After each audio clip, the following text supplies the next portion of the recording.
Shabbat Shalom, everybody. Good Shabbos, good Shabbos. So while I was schwitzing in that field in Stellenbosch, holy schwitzing, I was reminded by guests at the wedding that this was a record. This was the highest temperature ever experienced in the Western Cape. Somewhere up the coast it was 46 degrees, or 45, I guess it's disputed, very Jewish. But it was at least 43 in Stellenbosch, and you could feel it. And of course, being the rabbi, I noted that this week's Torah portion is Vayakheil-Pekudei. What does Pekudei mean? Records. Torah, it's always there, isn't it?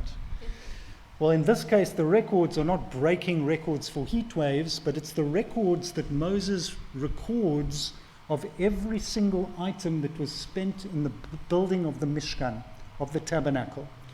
So for all of those who are accountancy aligned, you will be relieved to know that Moses accounts in transparent fashion for every spend, every cent that was raised by the best ever fundraising campaign in the history of the Jewish people, the only fundraising campaign ever in the history of the Jewish people where someone had to say, stop, we have enough, we have too much, please stop giving. Never to be repeated since. These are the records, Vayakheil-Pekudei, these are the records that Moses gives over to the children of Israel so that they should know that nothing that they had given was not dedicated to the building of the sanctuary that would accompany them through their journey through the wilderness of the next 40 years of wanderings. The rabbis point out a curiosity in this Torah portion that is significant. Vayakheil-Pekudei, this double portion, talks about the building of the Mishkan. It really wraps up the last 5 Torah portions, a great deal of detail with regard to the building of this small enclosure.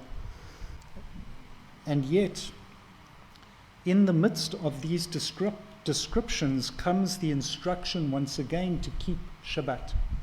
Sheshet yamim tavod vasita kol malachtecha. 6 days you shall do your work. V'yom hashvi Shabbat l'Adonai Elohecha. The 7th day is Shabbat. Shabbos. What has Shabbos got to do with building the Mishkan? On the surface, nothing. One is building, one is not building. And that's where the rabbis step in to say, well, what is melacha? You are not supposed to work. You're not supposed to do your work. What is work? What does work entail on Shabbat? And entire tractates of the Talmud are devoted to the definition of melacha, what exactly it involves. Why? Because putting Shabbat together with the Mishkan, the rabbis identified 39 categories of melacha, work that were done in the building of the Mishkan.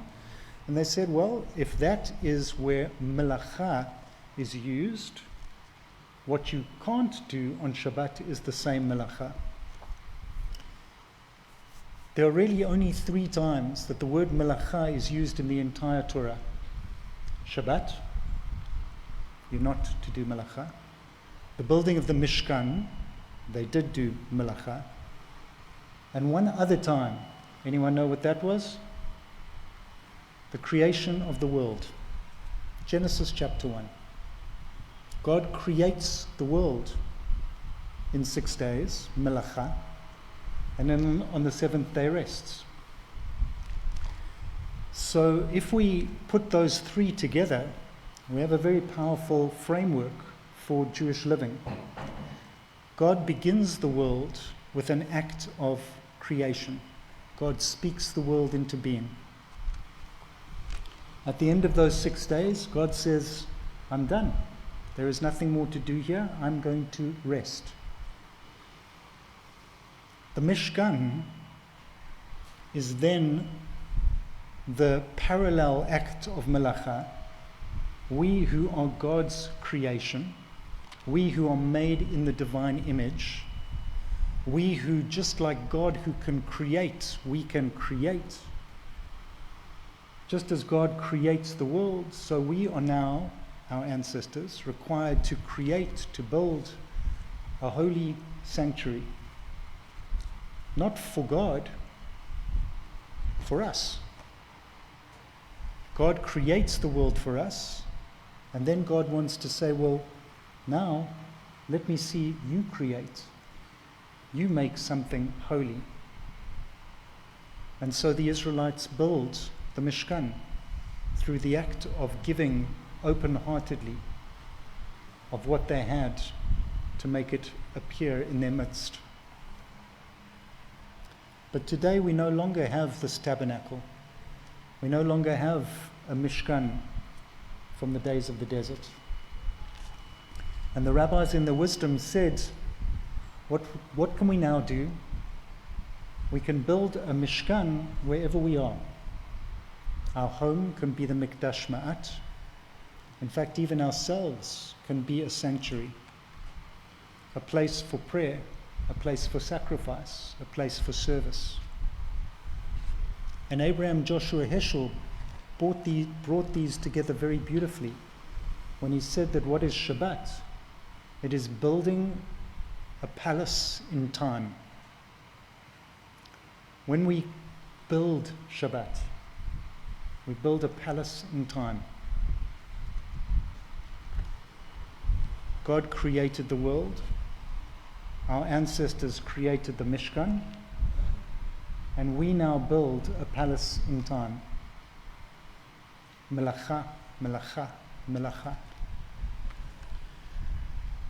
How is this helpful to us in the world?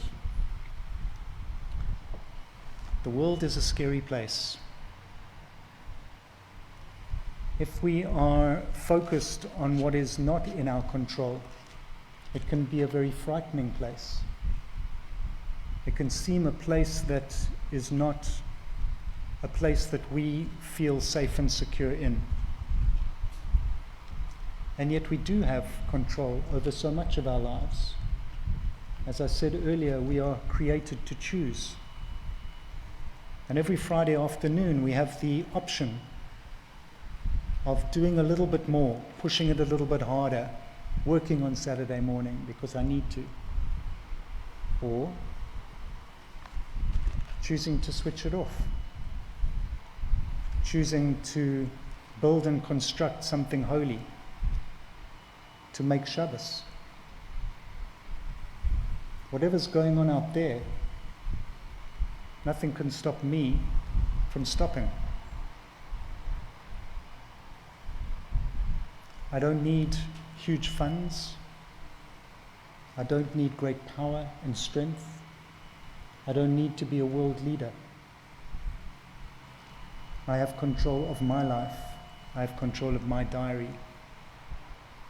And I have control of the ability to turn off my phone, to stop responding to the emails, to stop my mind from needing to build and do and make, just for 24, 25 hours.